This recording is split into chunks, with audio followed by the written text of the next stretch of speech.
बिना eye shadow palette के eyes makeup. अस्सलाम वालेकुम जी, आई होप आप सब बिल्कुल ठीक ठाक होंगे। क्लास 27 में आप सबका बहुत ज़्यादा वेलकम। सो आज की क्लास में हम सीखेंगे लैशेस को किस तरह से वेयर करना है, मस्कारा कैसे अप्लाई करना है, और दूसरा आप सिंपल आईज मेकअप कैसे कर सकते हो अगर आपको बिल्कुल भी आईज मेकअप नहीं करना आता तो। और डेली वेयर के लिए जो मेकअप मुझसे पूछ रही थी गर्ल्स, आज सब बताऊंगी। तो क्लास में आप सबका वेलकम। अभी हम करते हैं स्टार्ट आईब्रो की शेपिंग के साथ। बहुत सारी गर्ल्स के पास इस तरह की पेंसिल होती है जो इजीली मिल जाती है मार्केट में, तो मैंने कहा चलो इसी के साथ आज हम आईब्रो की शेपिंग करेंगे, क्योंकि हमारी जो एजड होती हैं लेडीज़ या फिर जिनके ज़्यादा मेकअप नहीं होता तो उनके पास ये ब्रो पेंसिल ज़रूर भी होता है आईब्रोज को शेप करने के लिए। तो सिंपली आपने जो है आईब्रो की शेपिंग स्टार्ट करनी है। स्टार्ट से आईब्रो पेंसिल के साथ आपने पहले आर्च को क्रिएट कर देना है, देन आपने अपने आईब्रोज की स्टार्ट से इसको लगाना स्टार्ट करना है, यानी एक लाइन क्रिएट करनी है, ठीक है। और कोशिश कीजिएगा कि इसकी जो नोक हो वो ज़्यादा शार्प नहीं हो, कि इसकी निब अगर बिल्कुल आपने उसी वक्त शार्प की होगी तो वो बहुत ही शार्प आपके लुक लगेंगे आईब्रो के। अब यहाँ पे मैं आईब्रोज को कर रही हूँ शेप, और मैं अब आपको दिखाने वाली हूँ एक ना मैजिक। तो मैजिक भी दिखाऊंगी, पर उससे पहले मैं आपको दिखा दूँ कि किस तरह से पूरे आईब्रोज को फिल करना है। बहुत ही ईजी है, और दूसरी बात ये लॉन्ग लास्टिंग भी बहुत ज़्यादा है, लेकिन हाँ इसके साथ वो नेचुरल लुक नहीं आती, लेकिन फिर भी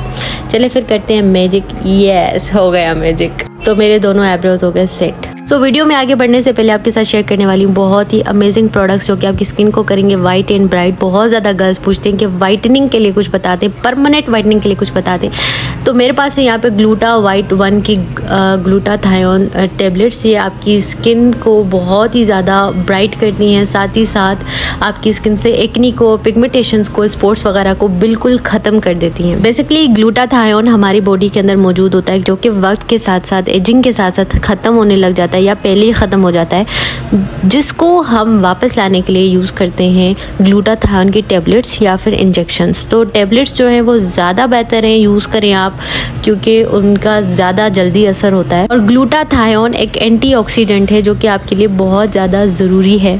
आपकी बॉडी में बहुत चेंजेस आएंगे इसको यूज़ करने के बाद। सिर्फ फेस को वाइट नहीं करता, बल्कि आपकी पूरी बॉडी को वाइट करता है 100%। इस बॉक्स के अंदर आपको 30 टेबलेट मिलेंगे। तो ये फुल बॉडी वाइटनिंग के लिए बहुत ज़्यादा बेस्ट है। ये बेसिकली एक कोर्स है, तो अगर आपकी कॉम्प्लेक्शन, आपका रंगत मीडियम है, ठीक है, तो आप इसको 3 मंथ तक ही लेंगी।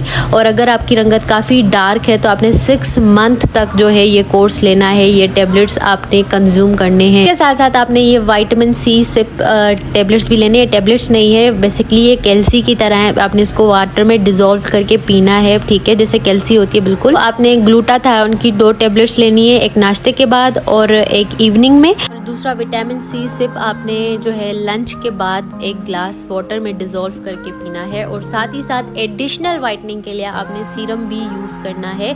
मैं यहाँ पे एक स्क्रीनशॉट लगा दूंगी, आपको पूरा तरीकाकार देखने को मिल जाएगा कि इसको कैसे यूज करना है। आपकी स्किन से एक्नी को, पिगमेंटेशन को, रिंकल्स को क्लियर करता है, स्किन को ब्राइट एंड सॉफ्ट स्मूथ बनाता है। मैं कॉन्टेक्ट नंबर भी साथ में इनका ऐड कर देती हूँ, ऑर्डर के लिए आप जरूर बाय कीजिएगा। दूसरी बात, इसके रिजल्ट्स बहुत ज़्यादा नेचुरल हैं, ये सेफ टू यूज़ हैं। टेबलेट्स हैं, इसका मतलब ये बिल्कुल भी नहीं है कि ये कोई डेंजरस है, बिल्कुल सेफ टू यूज़ हैं।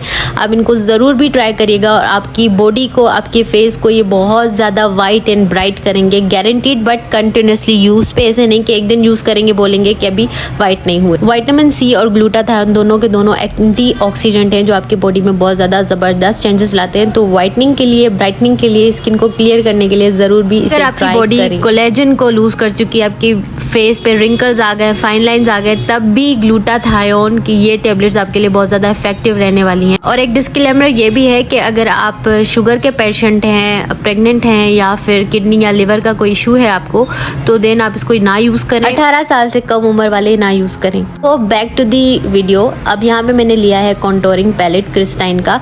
वीडियो के अंदर जितने भी प्रोडक्ट्स मैं यूज़ करती हूँ, जो भी मेरे वीडियोज़ हैं, उनकी लिंक जो है डिस्क्रिप्शन बॉक्स में अवेलेबल होती है, तो आप इजीली वहाँ से ले सकते हो और प्रोडक्ट बाय कर सकते हो। यहाँ पे मैंने क्रिस्टाइन का पैलेट लिया है कॉन्टोर का, जो कि है 01, ठीक है। अब यहाँ पे मैंने एक ब्राउन शेड लेकर अपने क्रीज पर अप्लाई कर दिया, क्योंकि मैं एक सिंपल आइज मेकअप बताने वाली हूँ, तो बहुत सारी गर्ल्स के पास पैलेट नहीं होता, तो आपने जस्ट एक ब्राउन शेड लेना है, ठीक है। मैंने यहाँ पे कॉन्टोरिंग का शेड लिया और एक फ्लफी ब्रश लिया और अपने क्रीज पर अप्लाई कर रही हूँ। अच्छा, बहुत सारी गर्ल्स पूछती हैं कि हुडेड आइज पे किस तरह से मेकअप करेंगे। अब देखिए, हमारी नॉर्मल क्रीज यहाँ पर होती है, लेकिन हमने थोड़ा सा ऊपर करके क्रीज पे अप्लाई करना है, ठीक है।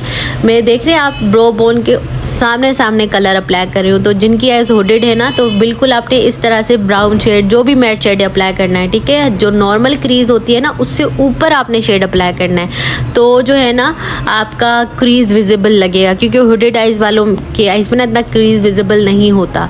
तो अभी मैंने थोड़ा सा मज़ीद डार्क ब्राउन शेड लिया है और सिमिलरली अपने डेप्थ को क्रिएट कर रही हूँ, ठीक है। क्रीज पर ही अप्लाई कर रही हूँ दोनों आइज पे सेम।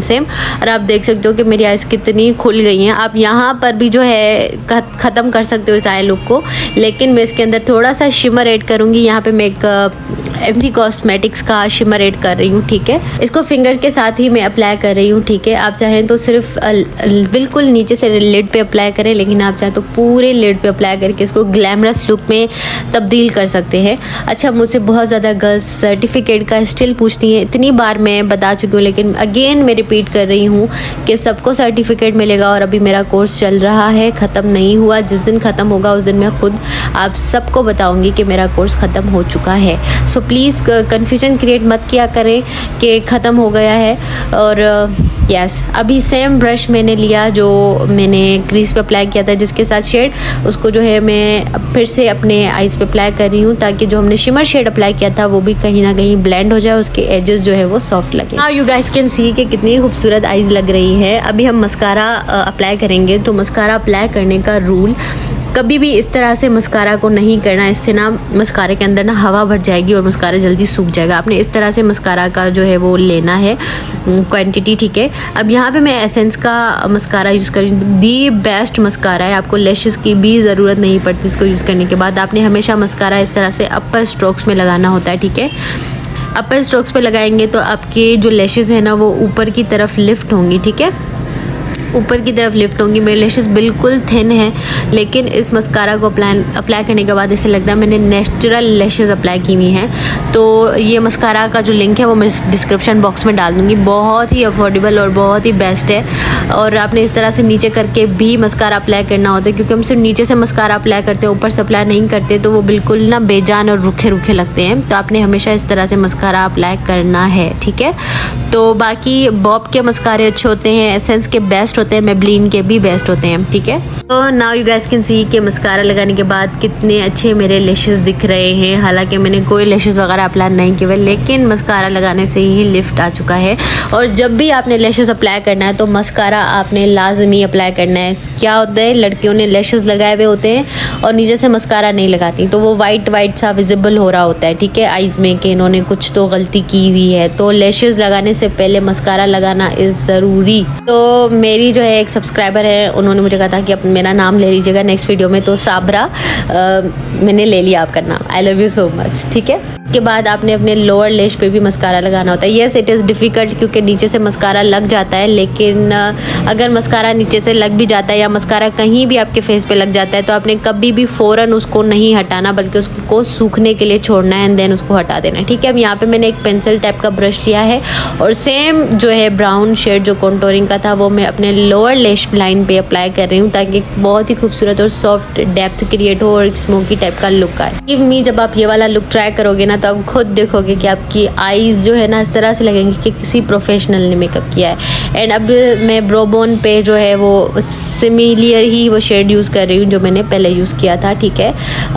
वैसे तो डेली मेकअप में इस तरह से नहीं लगाते हैं ज़्यादा शेड, लेकिन अगर आपको बिल्कुल भी मेकअप नहीं करना आता तो आप ये वाला ट्राई करोगे शादियों पर भी तो चलेगा। सो इंस्टाग्राम पे मैं लाइव आती हूँ, वहाँ पे मैं आपके हर मैसेज का रिप्लाई करती हूँ, तो आप लाजमी वहाँ पे मुझसे कुछ भी पूछ कर सकते हो और इंशाल्लाह फ्यूचर में मज़ीद लुक्स वगैरह भी मैं इंस्टाग्राम पे सिखाऊंगी, तो आप वहाँ पे ज़रूर कनेक्ट कीजिएगा। कंटूरिंग शेड मैंने लिया था, उसको मैं अपने चीक्स पर भी अप्लाई कर रही हूँ ताकि एक सन किस्ड लुक आए। अगर आपके पास ब्राउन्जर नहीं है और लाइट कलर का आपके पास कोई भी कंटूरिंग का शेड है, देन आप अपने चीक्स पर भी उसको अप्लाई कर सकते हो। बहुत ही ब्रॉन्जी लुक आता है। आपने देखा होगा सैलून्स में एक ब्राउनिश टाइप का मेकअप होता है, तो अब इस तरह से अगर कंटूरिंग शेड लगाओगे ना तो बहुत खूबसूरत लगता है। ठीक है, उसके बाद यहाँ पे मैं हाइलाइटर यूज़ कर रही हूँ, और हाइलाइटर जो है वो मैं अपने चिक्स पर भी अप्लाई कर रही हूँ। वैसे चिक्स पर अप्लाई नहीं करते क्योंकि आपका फेस बहुत ज़्यादा मोटा सा दिखता है। अगर किसी का फेस बहुत ज़्यादा पतला है ना, तो आप उसके चीक्स पे हाइलाइटर अप्लाई कर दो तो उसका फेस भरा भरा दिखेगा। ठीक है, और अगर किसी का फेस बहुत ज़्यादा मोटा है तो उसके कभी भी आपने चीक्स पे अप्लाई नहीं करना हाइलाइटर। और टू बी वेरी ऑनेस्ट, मैंने कभी भी जो है ना लाइनर लगाया है अपने आईज़ पे और ना ही काजल वगैरह अप्लाई किया है। ये वीडियोज़ में ही मैंने काजल वगैरह अप्लाई करके आपको दिखाया है। आप मुझे ज़रूर बताइएगा कि काजल कैसा दिखता है मेरे आईज़ पे। लेशेज़ लगाने का रूल नंबर 2, आपने लेशेज़ जब भी लगानी है तो एक पतली सी जो है लाइनर की लाइन अपने लैश लाइन पे अप्लाई करनी है, लैश लाइन पे अप्लाई करनी है। ठीक है, कभी अच्छा एक दूसरा इम्पोर्टेंट चीज़ जो मैं आपके साथ शेयर करूं कि आपने काजल लेना है। ठीक है, इसको कहते हैं टाइट लाइनिंग। टाइट लाइनिंग बहुत ज़्यादा ज़रूरी है क्योंकि जब भी हम लैशेज़ लगाते हैं तो नीचे से जो है ना हमारी आंखों का एक सफ़ेद पार्ट नज़र आता है। ठीक है, वो बहुत ही अजीब लगता है। ठीक है, तो आपने क्या करना है, इस तरह से आंखों को ऊपर करना है और यहाँ से आपने काजल अप्लाई कर देना है। जब आप ये वाला पार्ट करोगे ना, तो अगर आप लाइनर भी ना लगाओ ना, तब भी आपके लैशेज़ जो है वो परफेक्ट दिखेंगे। ऐसा बिल्कुल भी नहीं लगेगा कि कोई जगह खाली खाली है। This is called tight lining. Tight lining करने से आपकी जो खाली वाइटनिंग वाली जगह होती है वो छुप जाती हैं। ठीक है, वैसे मैं कभी भी काजल अप्लाई नहीं करती, लेकिन yes I am doing it for you guys. और अगर किसी की आईज जो है वो बहुत ज़्यादा छोटी हैं तो मैं आपको कहूँगी कि अवॉइड यूजिंग काजल, क्योंकि आप काजल से मजीद अपनी आंखों को छोटा कर रहे हो। अगर आपकी आईज बहुत बड़ी हैं और आप चाहते हो कि वो थोड़े से छोटे छोटे दिखे, then you guys can use kajal. Yes, अगर आपकी आईज बहुत छोटी